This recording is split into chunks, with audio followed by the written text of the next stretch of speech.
Terima kasih saya sampaikan. Presiden Joko kepada Widodo saudara. mengkritik penggunaan digital media saat menyampaikan pidato kenegaraan di sidang tahunan MPR dan sidang bersama DPR, DPD di Komplek Parlemen Jumat kemarin. Jokowi ingin semua platform teknologi harus mendukung transformasi kemajuan bangsa.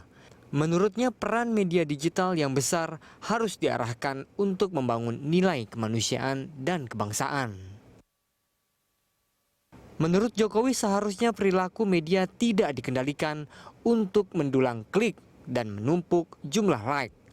Jokowi meminta agar media berperan aktif untuk menumpuk kontribusi bagi kemanusiaan dan kepentingan bangsa. Dalam kesempatan itu Jokowi menyebut penegakan nilai-nilai demokrasi juga tak bisa ditawar. Demokrasi harus tetap berjalan dengan baik tanpa mengganggu kecepatan kerja dan kepastian hukum serta budaya adiluhung bangsa Indonesia. Tim Liputan Berita 1, Jakarta.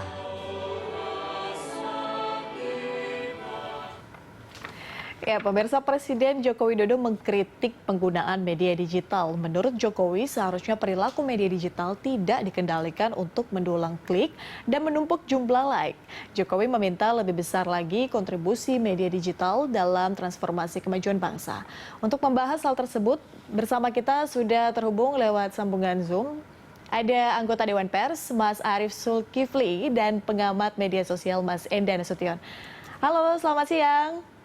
Selamat siang, dan juga Mas Arief. Iya, kita apa kabarnya dulu nih? Baik ya, alhamdulillah baik. Ya, Mas Enda dan juga Mas Arief. Mas Arief, saya ke Mas Enda dulu ya. Kita tanyakan dulu bagaimana melihat Presiden Jokowi yang mengkritik perilaku media yang seharusnya tidak dikendalikan untuk mendulang klik dan menumpuk jumlah like. Nah, saya ingin tanyakan ke Mas Enda dulu, sebenarnya media yang dimaksud oleh Presiden Jokowi ini media yang mana sih, Mas? Apakah media mainstream atau mungkin termasuk dengan influencer mungkin atau mungkin media sosial?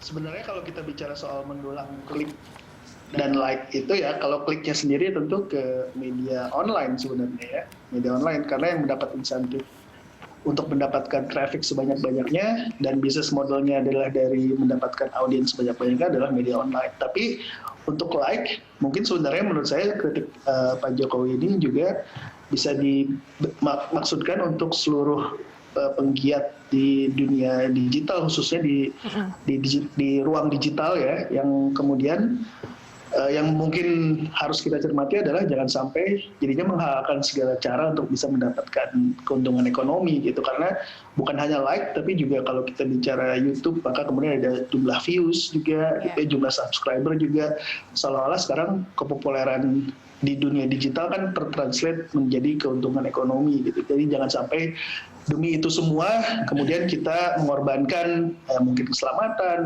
mungkin mengorbankan soal kehidupan kita bernegara dan berdemokrasi juga. Oke, Mas Arief, kata Mas Enda ini adalah media online, lebih ke spesifik ke media online. Bagaimana tanggapan dari Mas Arief sendiri? Apakah memang mungkin media online saja kah? Atau mungkin media-media yang lain? Karena kan media online juga harusnya masuk dalam media mainstream. Ya, kalau dikatakan sasaran dari kritik itu adalah media digital, sebetulnya kan harus dibedakan ya antara media digital yang bekerja berdasarkan prinsip-prinsip atau bisnis mencari traffic, atau ada juga sebetulnya media digital yang menjalankan model bisnis yang lain, yaitu dari subscription atau pelanggan. Mereka yang mengembangkan model bisnis subscription itu tidak mencari like, tidak mencari traffic begitu, karena itu berbeda. Nah, meskipun demikian, media-media yang model bisnis mencari traffic itu juga tidak bisa digebiah-uyah atau digeneralisir bahwa mereka semua menjalankan praktek-praktek jurnalisme yang murahan begitu ya, yang mencari like terus clickbait, itu juga tidak begitu. Tapi saya kira kritik Pak Presiden itu valid, meskipun menurut saya akhirnya bisa kita kembalikan menjadi diskusi yang seperti ini. Apa yang sudah dilakukan pemerintah, apa yang bisa dilakukan komunitas media untuk membuat sebuah ekosistem yang lebih baik. Gitu. Jadi kenapa terjadi terjadi model bisnis orang mencari traffic sebanyak-banyaknya? Karena kita menjadi bagian dari patron internasional, yaitu seperti Google dan platform namanya global yang lain, di mana model bisnisnya adalah model bisnis seperti itu. Apakah pemerintah sudah memikirkan menempuh cara-cara yang lain, gitu? Ini yang sekarang sedang diupayakan oleh teman-teman di konsorsium media lah begitu, dalam sebuah tes yang namanya Media Sustainability, digalang oleh Pers.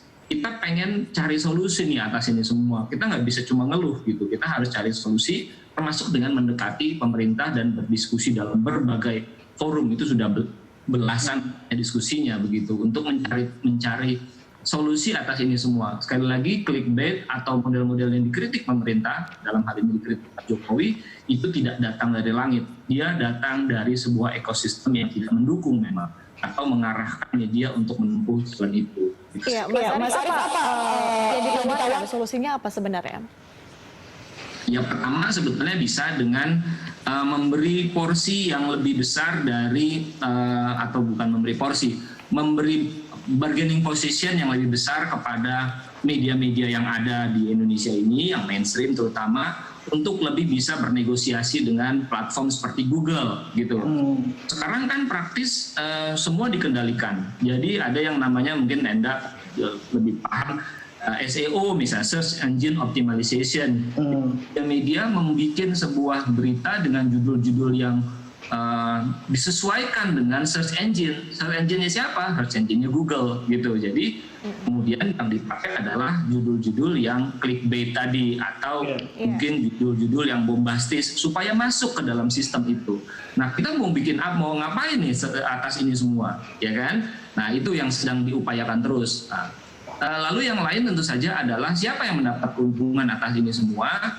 Media mendapat keuntungan karena menjadi bagian, tapi keuntungan yang diperoleh media jauh lebih kecil dibandingkan platform-platform internasional yang saya sebut tadi, begitu.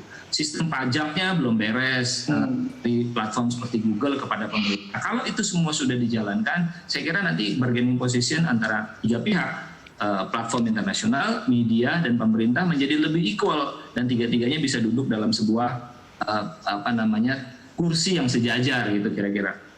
Iya, Mas Enda, kalau kita bicara juga soal clickbait ya, tadi juga sudah disinggung oleh Mas Arif terkait dengan itu. Sebenarnya dari pandangan Anda, sejak kapan sih clickbait ini sebenarnya menjangkiti media digital, Mas? Jadi sebenarnya tentu kalau sejak kapan ya, mulai ke banyaknya penggunaan bertambahnya pengguna internet tentunya, jadi audiensnya makin besar.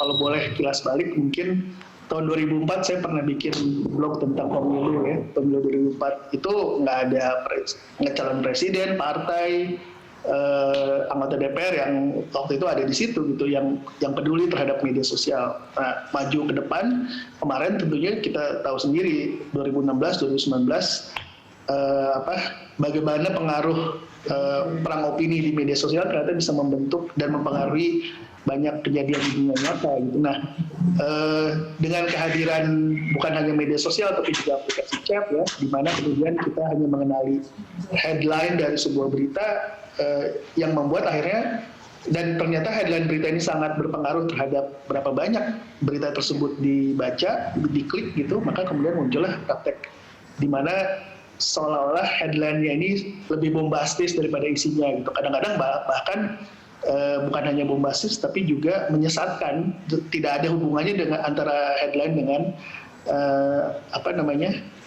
isi artikel. Nah, tapi mungkin untuk menambahkan juga, yang terjadi sekarang sebenarnya bukan tanggung jawab teman-teman yang berada di dunia jurnalistik aja gitu ya, karena dunia konten sekarang di dunia internet ini ada yang memang isinya media, di mana ada kode etik jurnalistik di situ, ada produk-produk jurnalistik di situ, tapi juga ada banyak mereka yang membuat konten, dan ini bertarung untuk memperebutkan atensi yang sama, memperebutkan klik yang sama gitu, eyeballs yang sama gitu. Nah, para pembuat konten ini nggak punya kode etik, dan mereka tidak peduli isinya sama atau tidak, akurat atau tidak gitu, sehingga akhirnya yang penting ada yang menonton, ada yang memberikan waktunya, mereka bisa mendapat keuntungan di situ. Jadi mungkin saya setuju dengan Mas Arif juga ya, bahwa tanggung jawab dari para pembuat konten, tapi juga organisasi media jadi penting, dan sebenarnya pemerintah juga bisa punya regulasi-regulasi sebenarnya yang memberikan strateginya mungkin carrot dan stick gitu ya. Mereka yang bertanggung jawab, mereka yang bagus diberi penghargaan, dan mereka yang melakukan hal-hal yang negatif gitu ya, bukan selalu melanggar hukum, tapi negatif dalam arti mungkin menyesatkan atau memberikan informasi yang tidak terlalu akurat gitu, itu bisa diberikan semacam disinsentif di situ. Sejauh ini belum ada regulasinya untuk mengatur itu, apa gimana? Belum, yang kita punya kan sebenarnya tentu Undang-Undang ITE ya, itu kan mengatur bottom paling bawah gitu ya dari pelanggaran hukum yang terjadi. Nah ini kita mungkin tidak bicara soal pelanggaran hukum, tapi kita bicara pelanggaran apa nih? Pelanggaran sebenarnya kalau di teman-teman media tentu pelanggaran kode etik jurnalistik gitu. Tapi kalau dibicara dunia konten, dunia internet, maka pelanggaran apa ini gitu. Nah itu di satu sisi ke para pembuatnya juga. Tapi jangan lupa tadi ada enablernya. Enablernya siapa? Para pemilik platform ini tentunya Google, Facebook, Instagram, WhatsApp yang dimiliki oleh grup Facebook juga. Ini mereka ini enabler. Kalau mereka nggak ada, tentu nggak terjadi penyebaran informasi yang tadi yang dianggap ini ya mungkin mengganggu atau bahkan berbahaya untuk kehidupan berdemokrasi. Nah, tanggung jawab dari para pemilik platform ini sekarang, regulasi itu mulai dibunyikan di Amerika, di Eropa, bahwa harus ada tindakan secara teknis, secara teknologi yang juga membantu agar audiens tidak betul-betul diberi kebebasan sehingga akhirnya nanti pusing sendiri, tapi juga dibantu untuk bisa memisahkan mana informasi yang baik dan perlu didukung, mana informasi yang tidak baik. Oke, baik Mas Enda dan juga Mas Arief, kita akan lanjutkan perbincangan kita setelah jeda. Pemirsa tetaplah di Line Talk, kami masih akan kembali usai jeda.